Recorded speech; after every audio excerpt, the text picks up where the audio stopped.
మార్చి 30న గోరంట్ల వెంకటేశ్వర స్వామి దేవస్థానం పెద్దగుడిలో ఉగాది వేడుకలను వైభవంగా నిర్వహించనున్నట్లు ఆలయ కమిటీ చైర్మన్ కంచర్ల ఆంజనేయులు తెలిపారు. ముత్యాలతో స్వామివారిని ప్రత్యేకంగా అలంకరించనున్నట్లు చెప్పారు. ఆలయంలో ఉదయం పంచాంగ శ్రవణంతో పాటు సాయంత్రం శ్రీనివాస కళ్యాణం జరుగుతుందన్నారు. అన్నమాచార్య సంకీర్తనలతో పాటు సాంస్కృతిక కార్యక్రమాలు నిర్వహించనున్నట్లు వెల్లడించారు. దేవాలయ ప్రాంగణంలో కమిటీ సభ్యులతో కలిసి ఆయన మీడియాతో మాట్లాడారు. భక్తులు ఈ విశేష పూజల్లో పాల్గొని స్వామివారిని దర్శించుకోవాలని కోరారు. స్వామికి 1,16,000 ముత్యాలతోటి అలంకరణ చేస్తారు. ఆ తర్వాత 10:30 గంటలకి పంచాంగ శ్రవణం ఉంటుంది. ఆ తర్వాత సాయంత్రం 7 గంటలకి నుంచి 9 గంటల వరకు కళ్యాణము జరుగుతుంది. పురోహితులు మన పురోహితులు కాకుండా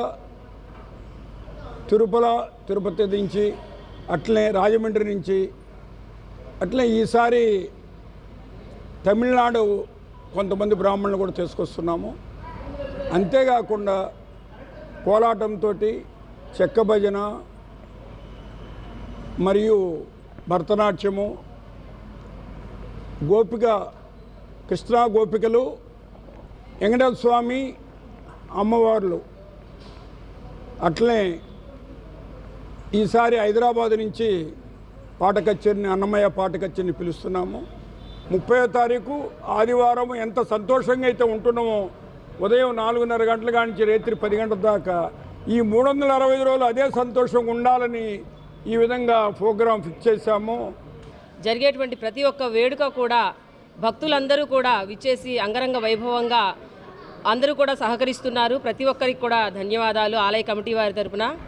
మరి మన తెలుగు నూతన సంవత్సరం అనేది ఉగాదితో ప్రారంభమవుతుందని మనకి శాస్త్రాలు చెప్తున్నాయి.